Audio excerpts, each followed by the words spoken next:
ഇന്ന് നമ്മൾ പഠിക്കാൻ പോകുന്നത് സിന്തസിസ് ഓഫ് നാനോ മെറ്റീരിയൽസ്. ഇപ്പൊ നാനോ പാർട്ടിക്കിൾസ് എന്താണെന്നോ അവയുടെ ക്ലാസിഫിക്കേഷൻ ഒക്കെ നമ്മൾ കണ്ടു. ഇനി എങ്ങനെ നമുക്ക് നാനോ മെറ്റീരിയൽസിനെ സിന്തസിസ് ചെയ്യാമെന്നാണ് നമ്മൾ കാണുന്നത്. ഇപ്പൊ രണ്ട് രീതിയിൽ നാനോ മെറ്റീരിയൽസിന് സിന്തസിസ് നടത്താം.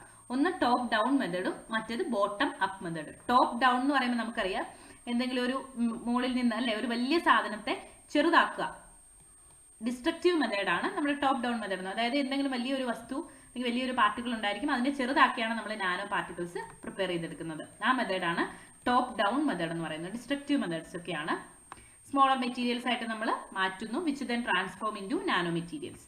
അപ്പോൾ ബോട്ടം അപ്പ് എന്ന് പറയുമ്പോൾ എങ്ങനെയായിരിക്കും, ചെറിയ പാർട്ടിക്കിൾസിനെ നമ്മൾ നാനോ മെറ്റീരിയൽസ് ആക്കി മാറ്റുകയാണ് ചെയ്യുന്നത്. ഓക്കെ, ചെറുതിൽ നിന്ന് വലുതിലേക്ക്, bottom up method. Constructive method എന്നറിയപ്പെടുന്നു. Building of material from atoms to clusters to nano particles. ഇതിന് example sol gel method, pyrolysis, biological synthesis ഒക്കെ ബോട്ടം അപ്പ് മെത്തേഡ്സിന്റെ എക്സാമ്പിൾസ് ആണ്. ദെൻ ഹൈഡ്രോളിസിസ് ബോട്ടം അപ്പ് മെത്തേഡിൽ വരുന്നതാണ്. ഹൈഡ്രോളിസിസ് എന്ന് പറയുന്നത്, ഹൈഡ്രോളിസിസ് എന്താ നമുക്കറിയാം, അഡീഷൻ ഓഫ് വാട്ടർ ആണ് അല്ലെ. അപ്പോൾ മെറ്റൽ ഓക്സൈഡ്സ് നാനോ പാർട്ടിക്കിൾസ് ഒക്കെ പ്രിപ്പയർ ചെയ്യാൻ വേണ്ടിയിട്ട് അവയുടെ ആൽക്ക് ഓക്സൈഡ് സൊല്യൂഷൻസിന്റെ ഹൈഡ്രോളിസിസ് നടത്തിയാൽ മതി. ഓക്കെ, കൺട്രോൾഡ് കണ്ടീഷനിൽ. ഇപ്പോൾ കൊമേഴ്ഷ്യലി ഇമ്പോർട്ടൻ്റ് ആയിട്ടുള്ള nano particles silica, SiO2, Titania, TiO2, alumina ഒക്കെ പ്രിപ്പയർ ചെയ്യുന്നത് ഈ ഒരു മെത്തേഡ് വഴിയാണ്.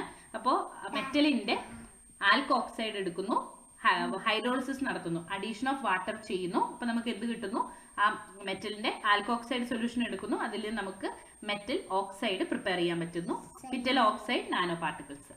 അടുത്തത് sol gel method. Sol gel method phase transformation of sol into gel ആണ്. ഇതും ബോട്ടം അപ്പ് മെത്തേഡിന് എക്സാമ്പിൾ ആണ്. അതായത് ചെറുതിൽ നിന്ന് വലുതിലേക്ക് ട്രാൻസിഷൻ നടത്തുന്നു.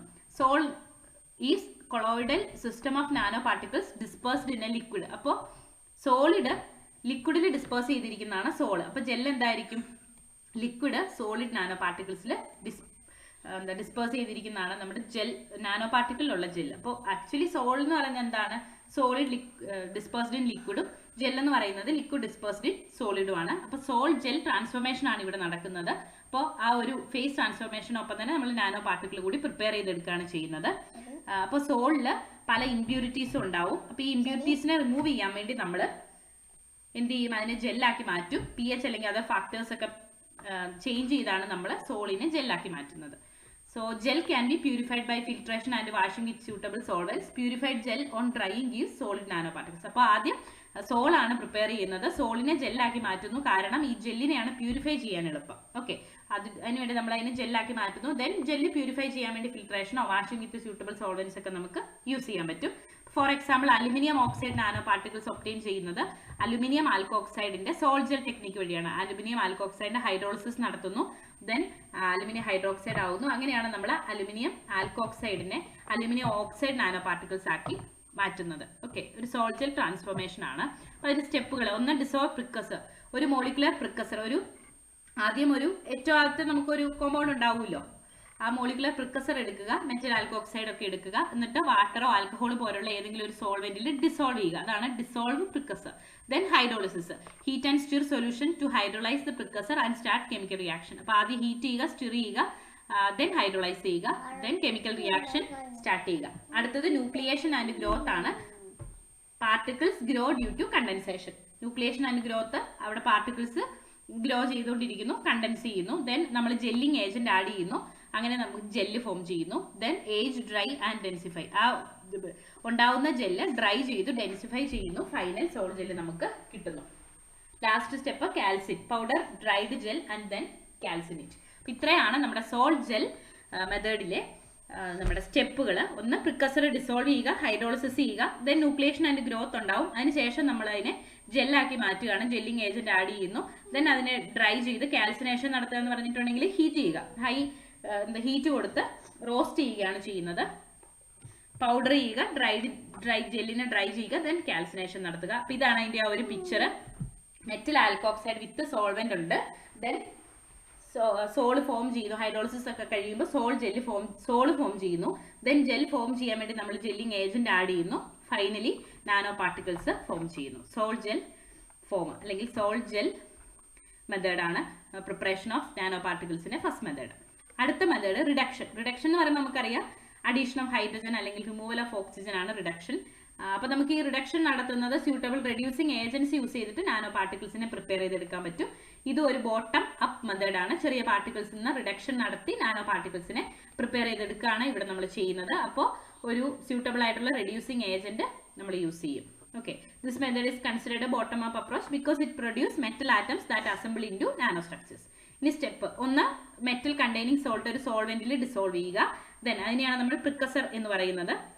ഇപ്പോൾ നമുക്ക് സിൽവർ ആണ് പ്രിപ്പയർ ചെയ്യേണ്ടതെങ്കിൽ സിൽവർ നൈട്രേറ്റിന്റെ ഒക്കെ സൊല്യൂഷൻ അല്ലെങ്കിൽ സിൽവർ നൈട്രേറ്റിന്റെ ആ ഒരു സോൾട്ട് സ്യൂട്ടബിൾ ആയിട്ടുള്ള സോൾവെന്റ് ഡിസോൾവ് ചെയ്യുക. വാട്ടർ പോലെ ഏതെങ്കിലും ഒരു സ്യൂട്ടബിൾ സോൾവെന്റിൽ നമ്മൾ നമ്മുടെ മെറ്റൽ ഉള്ള ആ ഒരു സോൾട്ട് ഡിസോൾവ് ചെയ്യുക. ദെൻ റെഡ്യൂസിങ് ഏജന്റ് ഇതിനകത്തേക്ക് ആഡ് ചെയ്യുക. Reducing agent sodium borohydride, hydrazine, formaldehyde ഒക്കെ എക്സാമ്പിൾ ആണ്.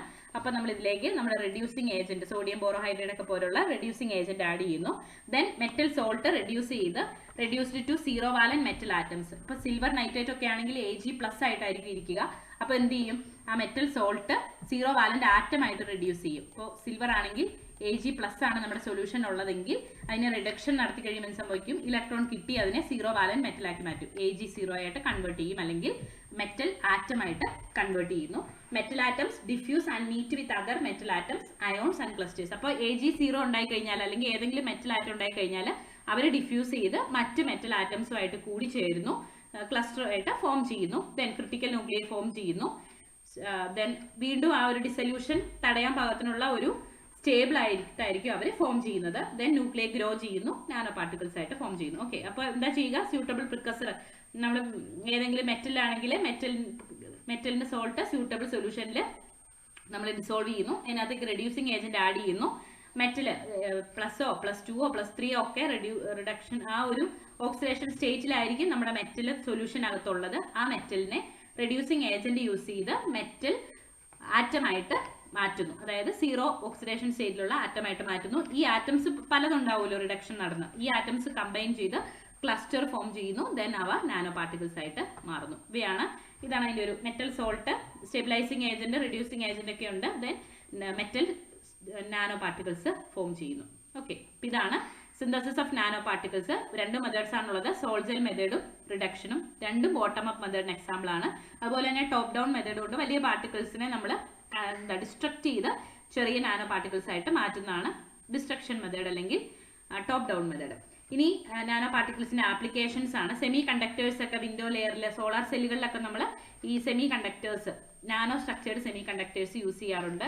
ദെൻ ഗ്യാസ് സെൻസറുകളിൽ നാനോ സൈസ്ഡ് മെറ്റൽ ഓക്സൈഡുകൾ യൂസ് ചെയ്യാറുണ്ട്. ദെൻ കാർബൺ നാനോ ട്യൂബ്സ് ഒക്കെ പേപ്പർ ബാറ്ററീസ് ഒക്കെ നിർമ്മിക്കാൻ വേണ്ടി യൂസ് ചെയ്യാറുണ്ട്.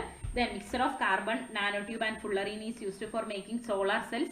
Then nano cadmium telluride exhibit different colors and can be used dyeing fabrics. Fabrics ഒക്കെ ഡൈ ചെയ്യാൻ വേണ്ടിയിട്ട് നമുക്ക് ഈ നാനോ കാഡ്മിയം ടെല്ലൂറൈഡ് ഒക്കെ യൂസ് ചെയ്യാം. ഇത്തരത്തിലെ നാനോ മെറ്റീരിയൽസിന് ആപ്ലിക്കേഷൻസും ഉണ്ട്. ഓക്കെ, അപ്പോൾ പ്രിപ്പറേഷൻ ഓഫ് നാനോ മെറ്റീരിയൽസും അതിൻ്റെ മെയിൻ ആപ്ലിക്കേഷൻസും ആണ് നമ്മൾ ഈ ഒരു ഭാഗത്ത് കണ്ടത്. ഒന്ന് ശ്രദ്ധിച്ച് പഠിച്ചേക്കാം.